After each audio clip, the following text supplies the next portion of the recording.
Salam damai untuk kita semua di dalam Yesus Kristus Tuhan kita.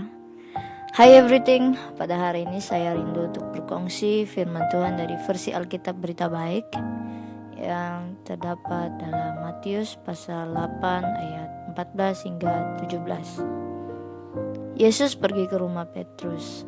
Di situ dia melihat ibu mentua Petrus sedang berbaring di tempat tidur karena demam. Yesus menjamah tangannya, lalu demamnya hilang dengan serta-merta. Dia pun bangun lalu melayani Yesus. Apabila hari sudah petang, orang ramai membawa banyak yang kerasukan roh jahat kepada Yesus. Yesus mengusir roh-roh jahat itu dengan sepatah kata saja. Dia juga menyembuhkan semua orang sakit. Yesus melakukan semua itu supaya berlakulah apa yang dikatakan oleh Nabi Yesaya. Dia menanggung penderitaan kita dan menyembuhkan penyakit kita. Firman Tuhan ini cukup singkat. Ada beberapa hal yang saya ingin kita semua perhatikan dari firman Tuhan yang telah kita baca.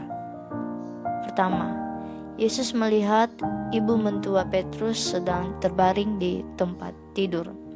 Di bagian yang lain ada dijelaskan bahwa ibu mentua Petrus demam keras, sehingga dia hanya berbaring di tempat tidur. Dari peristiwa ini kita melihat bahwa Yesus sangat peduli terhadap setiap orang, terlebih kepada mereka yang lemah. Kedua, Yesus mampu untuk menyembuhkan tidak hanya demam, tapi segala penyakit. Yesus tidak hanya melihat, tetapi Yesus juga bertindak. Dia menyembuhkan ibu mentua Petrus dan semua orang sakit. Yesus memiliki tingkat kepedulian yang tinggi terhadap keadaan manusia. Ketika Yesus melihat keadaan orang-orang sakit tersebut, dia tahu apa yang harus dia lakukan. Tanpa membuang banyak waktu, dia segera menjamah mereka dan memberikan kesembuhan. Kita dapat lihat bahwa setelah disembuhkan, ibu mentua Petrus yang tadinya hanya terbaring segera bangun lalu melayani Yesus. 3. Yesus telah menanggung penderitaan kita dan menyembuhkan penyakit kita.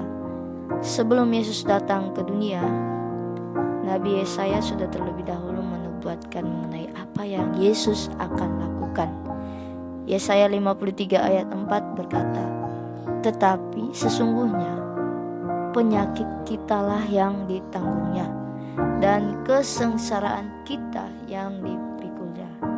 Padahal kita mengira dia kena tulah, dipukul dan ditindas Allah. Nah, kemudian Petrus juga menuliskan dalam 1 Petrus pasal 2 ayat 24, ia sendiri telah memikul dosa kita di dalam tubuhnya di kayu salib, supaya kita yang telah mati terhadap dosa hidup untuk kebenaran. Oleh bilur-bilurnya kamu telah sembuh. Saudaraku, Yesuslah yang terlebih dahulu menanggung segala penderitaan, bahkan dosa kita. Nah, apakah Yesus tidak bertindak ketika melihat kita hari ini? Apakah Yesus hanya akan membiarkan orang-orang sakit menderita? Untuk mengakhiri perkongsian firman Tuhan ini, sekali lagi saya mengingatkan kita semua bahwa Tuhan Yesus melihat dan merasakan apa yang kita alami. Dia tidak akan tinggal diam saja. Mungkin kitalah yang harus berdiam diri dan berserah sepenuhnya kepada Dia dengan iman percaya kita bahwa Dia pasti akan memberi jalan keluar dan menolong kita. Apapun penderitaan kita, sakit penyakit kita saat ini, demam, sakit jantung, ginjal, tekanan darah tinggi, Tuhan pasti turun tangan. Paulus berkata, pencobaan-pencobaan yang kamu alami ialah pencobaan-pencobaan yang biasa, yang tidak melebihi kekuatan manusia.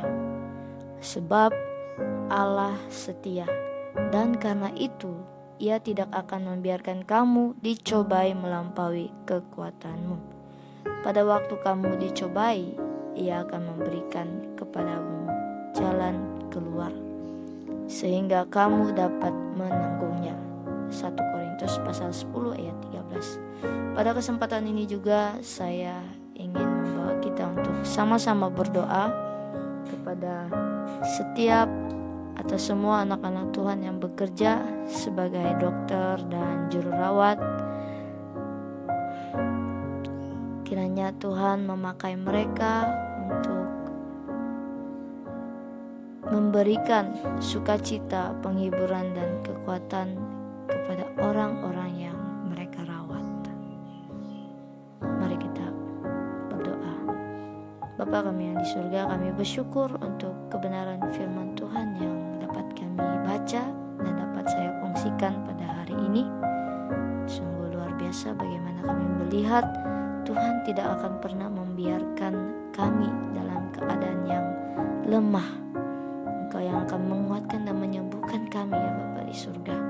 Tuhan, pada kesempatan ini kami berdoa untuk anak-anak-Mu yang sudah Tuhan berkati dan tempatkan untuk bekerja sebagai dokter, sebagai juru rawat yang saat ini berjuang di barisan hadapan melawan virus corona.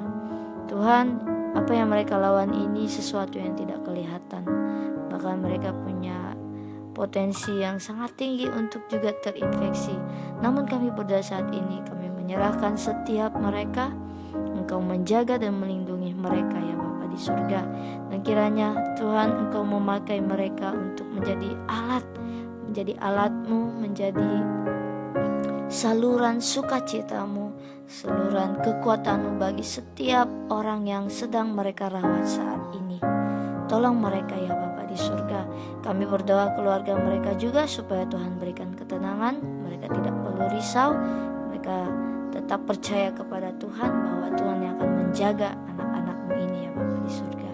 Terima kasih Tuhan Yesus. Kami berdoa juga untuk semua orang yang saat ini sedang dalam kelemahan. Tuhan, seperti apa yang telah Kau lakukan kepada Ibu Mentua Petrus, kiranya saat ini juga Tuhan menjamah anak-anak-Mu yang sedang dalam kelemahan, saudara-saudara kami yang sedang terbaring sakit. Engkau berikan penghiburan ya Bapa di surga. Dengan hanya sepatah kata saja kami berdoa di dalam nama Tuhan Yesus. Engkau sembuhkan ya Bapa di surga. Dengan bilur-bilur-Mu semuanya sembuh di dalam nama Tuhan Yesus. Dan Tuhan berkati keluarga yang merawat, berkati orang-orang segala obat-obatan Engkau yang campur tangan. Engkau pakai semuanya untuk memberikan kekuatan, memulihkan tubuh jasmani mereka yang lemah saat ini. Terima kasih Bapa di surga. Bagi kami yang sehat, kami bersyukur karena Tuhan terus memelihara dan menjaga kami.